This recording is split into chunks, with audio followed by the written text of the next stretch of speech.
Olá, turma! Tudo bem com vocês? Chegando para mais uma aula da nossa disciplina de Ciências da Natureza. Peguem já os livros de vocês, vejam aí a descrição para acompanhar a partir do vídeo o conteúdo.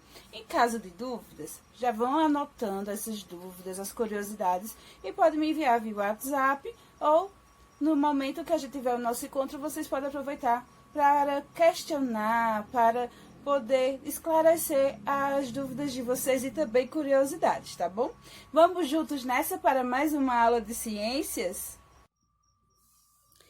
Olá, turma do 7º ano, chegando para mais uma aula da nossa disciplina, dando continuidade aí, falando sobre as aves, né?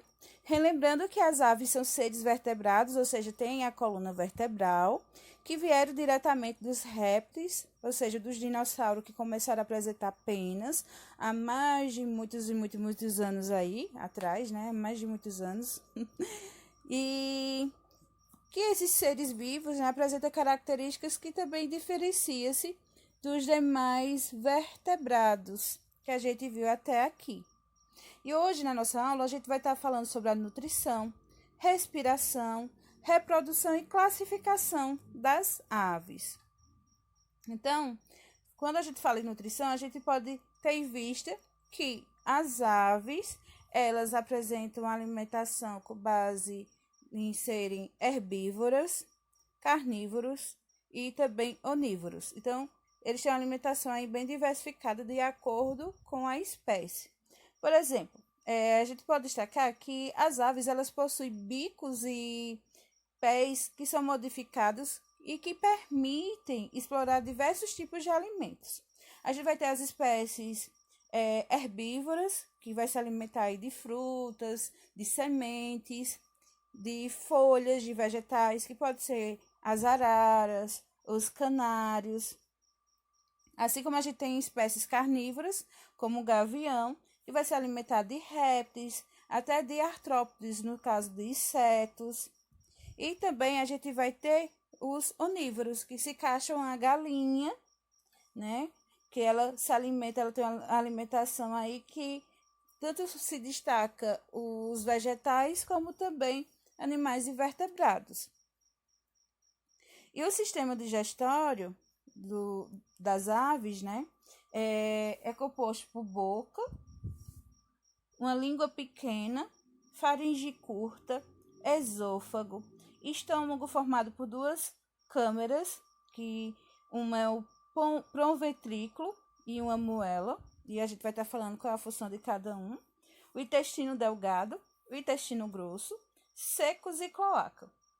E as aves também elas possuem algumas glândulas anexas, que é o fígado e o pâncreas, que auxiliam produzindo substâncias para absorver os nutrientes e quebrar também o alimento, que aí o pâncreas e o fígado ajudam na digestão que ocorre aí nas aves. Como você já pode perceber, as aves elas são diferentes de alguns outros animais porque elas não apresentam dente, né? Eles não têm dente para triturar o alimento, mas possuem a moela, que vai ajudar nesse processo. Então, a gente vai ver aí, primeiro, que a parte que a gente chama de proventriculo serve como estômago, atua como fosse o estômago das aves, para produzir substâncias químicas que ajudam na quebra do alimento e na absorção também dos nutrientes. Já a moela, ela atua com atuação mecânica. Por ser formada por músculos, ela ajuda a triturar os alimentos, o que compensa a ausência, no caso, dos dentes, que esses animais não possuem. Em algumas aves, gente, por exemplo, no caso da galinha, que fica no chão, elas acabam bicando pedrinhas que vão ficar armazenadas na moela e também vai ajudar na trituração do alimento, tá certo? E a gente tem o papo, que produz, né, serve para armazenar o alimento temporariamente. É uma porção mais dilatada do estômago, que também tem a utilidade de amolecer e umedecer os grãos, dos alimentos, por exemplo. Quanto à respiração, né, das aves, a gente tem aí a questão que elas respiram por meio de pulmões.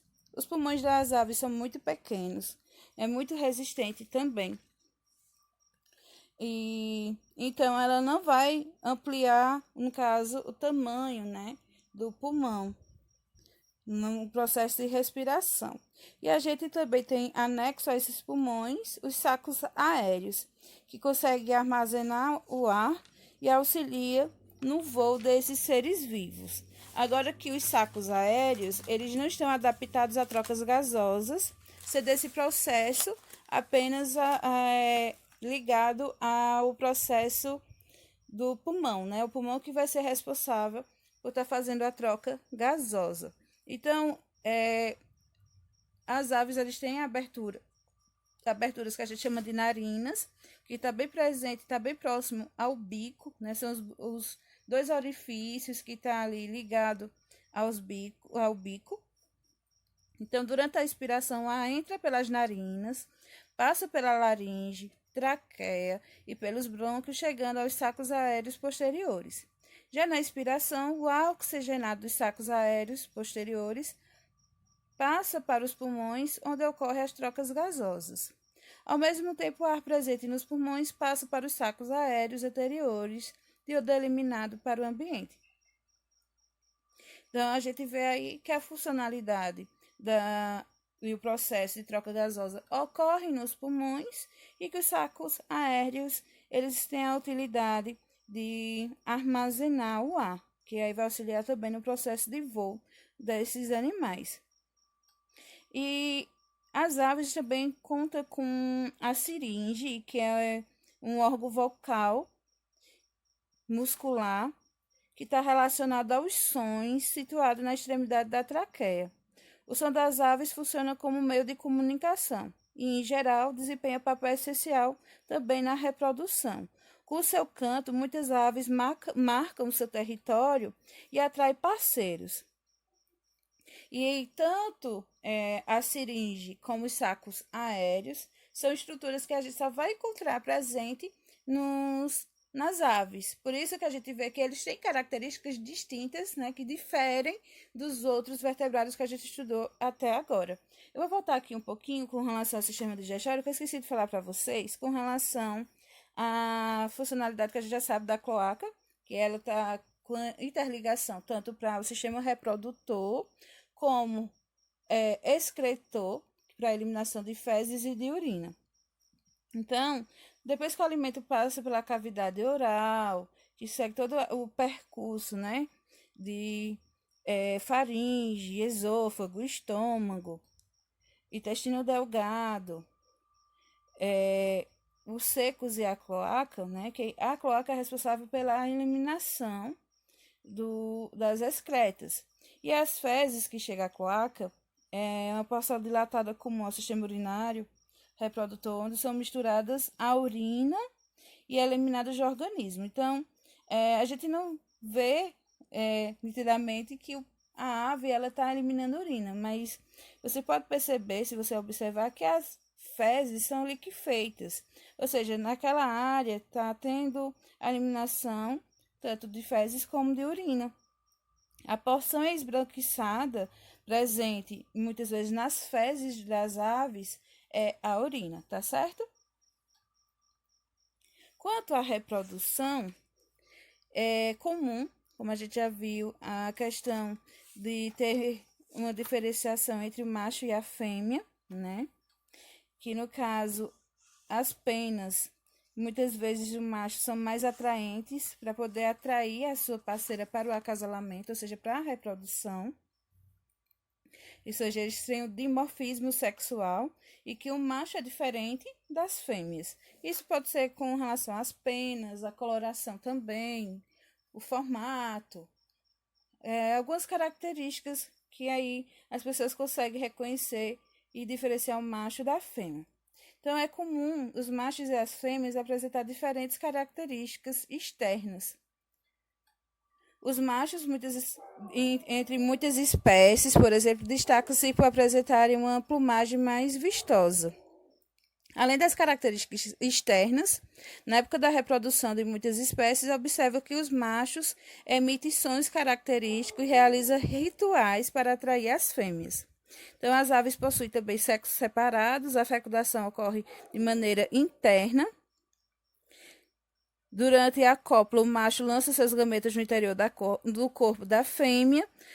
Como todas as aves, elas são ovíparas e o embrião ele vai se desenvolver no interior dos ovos, tá certo?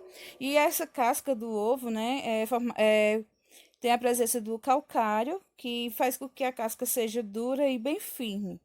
E a quantidade de vitelo, que é a gema do ovo, é grande para manter o embrião ali mais nutrido ao longo do seu desenvolvimento. E a clara vai ser fonte de vitamina e água para o embrião, tá certo?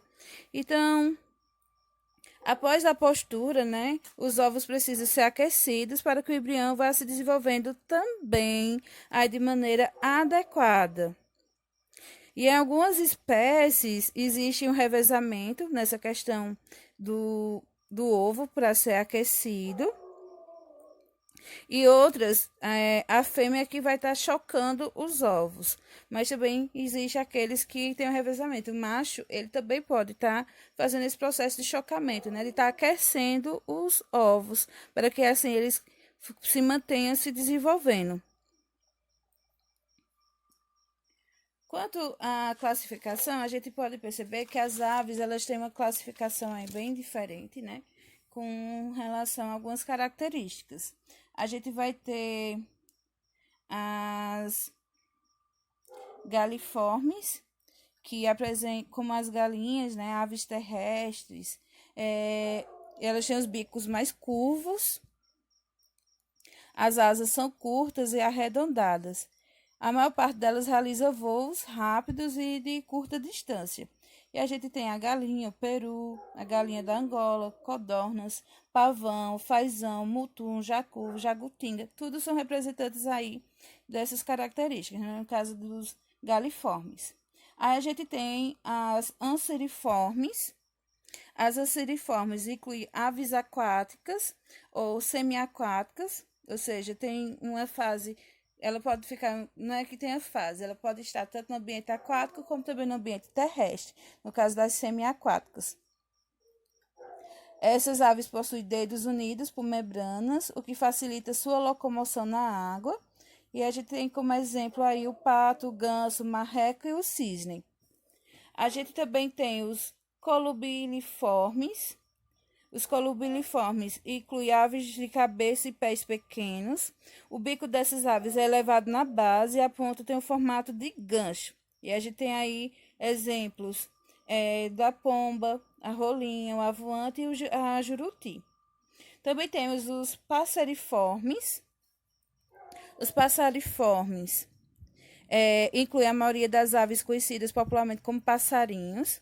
É a maior ordem dentro da classe das aves. Seus representantes possuem asas curtas e arredondadas ou longas e pontudas.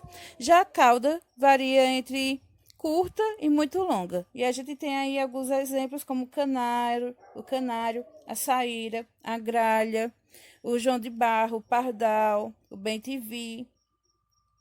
E a gente tem, por último, os psitacioformes, que incluem aves aí de bico curto, forte e curvo na extremidade.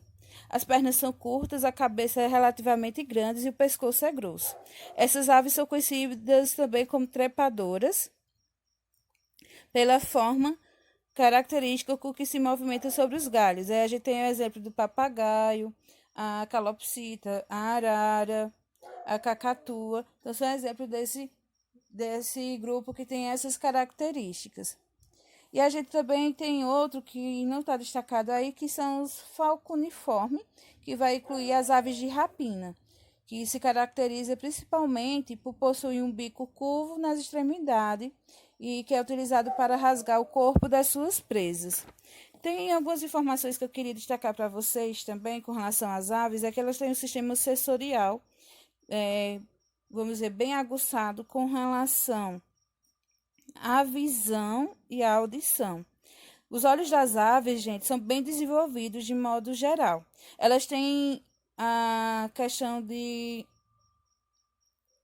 vamos dizer assim, de acuidade visual, que é diferente de qualquer outro vertebrado. Às vezes, a gente percebe, né, já foi percebido por vários biólogos, que as aves mergulhadoras têm os olhos que vão lhe permitir enxergar dentro da água e fora também.